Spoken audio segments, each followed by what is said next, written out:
Hi guys, welcome back to the channel.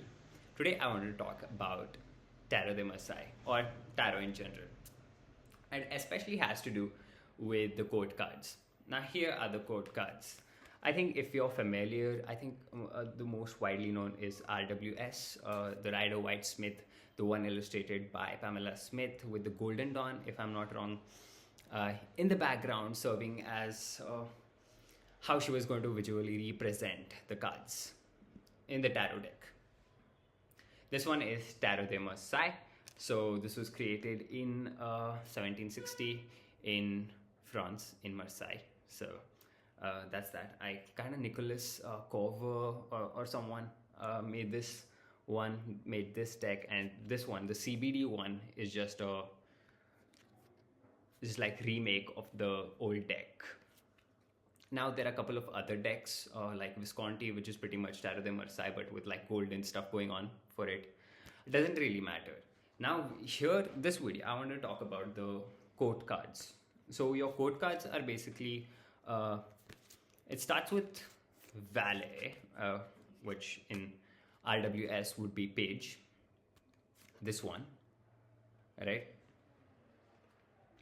And Cavalier would be your knight. I know I'll be pretty much butchering the French pronunciation, so just bear with me.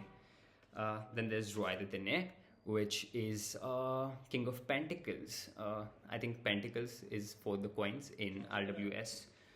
Then there is Rien de Coupe, which is Queen of Cups.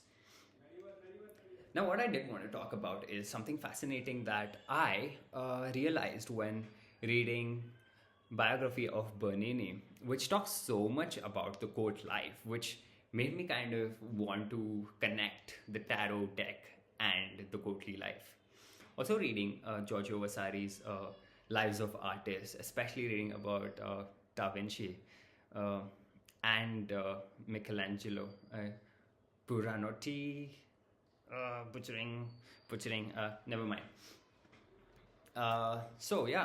Just like reading about the courtly lives, this one word keeps reappearing, which is to dissimulate in a courtly life, which means that you just take up your designation and act your character. Don't think too much, don't put your own thoughts into it, play the part.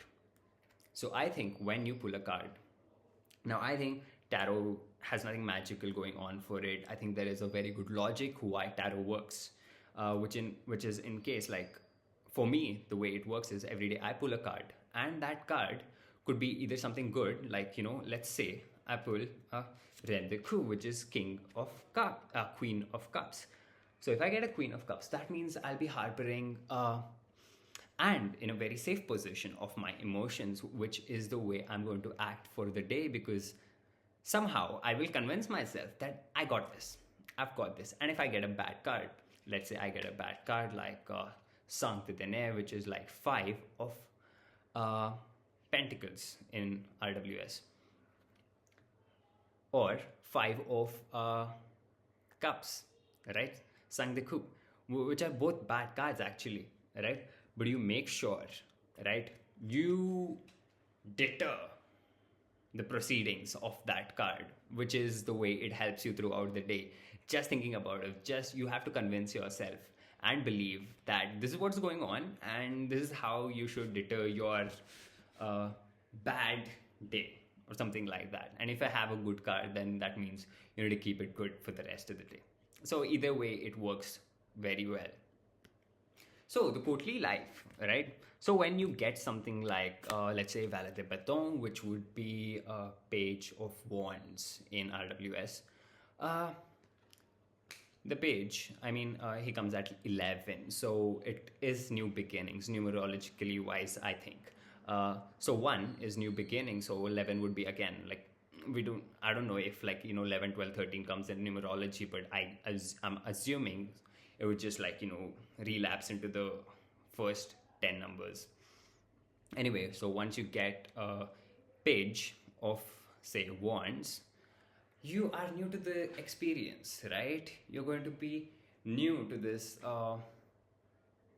this passion, this new thing that you are going to explore. So now you have to dissimulate for whatever is going on around you and just follow it goddamn blindly. Pretty much dissimulate. Now let's say you get something like Roy de Dene, which means that you are quite settled. You're the queen, king of pentacles, which means king of possessions, right? You just assume that quality for the rest of the day or for the coming week. If you're pulling like 3 cards, or if you're pulling 5 card, right? You just assume you have this, you got this, like you don't have to worry about it. Maybe you have to worry about it, but what I'm saying is that you have to dissimulate. You have to dissimulate from your current situation, current circumstances, and just follow the character. You are playing a character. I think people say like, yeah, but there is so much bad things, there are so many cruel things happening around all the time. Like, how can I even begin to dissimulate from the current circumstances? Good point. For a long time, I was myself in that situation where I could not quite get myself into a position where me letting go of the world. Like, I just have to play this part. Like, I have to play the part of the son, or play the part of an uncle, or play the part of a friend. Like, I have to do this constantly all the time, every day. It's just part of my life. So you play that character every day, no matter how you feel when you get back home.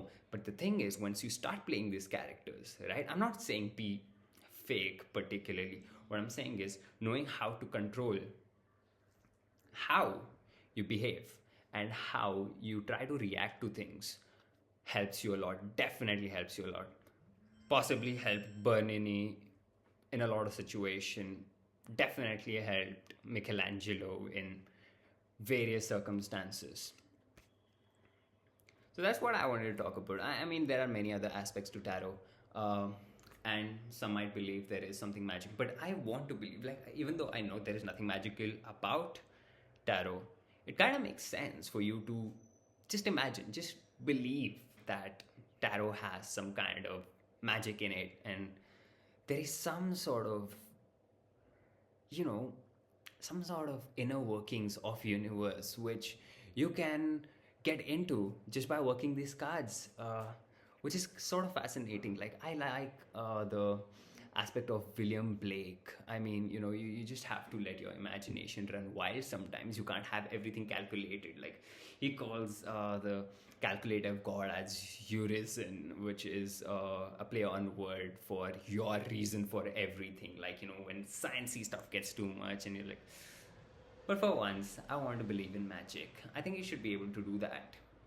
And I think tarot allows that, and in a good way. I mean, I don't want a lot of people just like, I don't know, if someone's watching and they're like, no, this is devil's work, and like, you don't understand what you're doing. Like, there's Satan involved in tarot.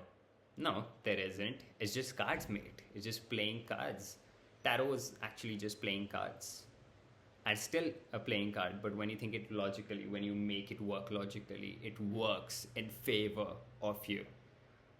And that's all I wanted to say. The courtly life of Tarot de Marseille. Thanks for watching if you watched, and see you again in another video, hopefully.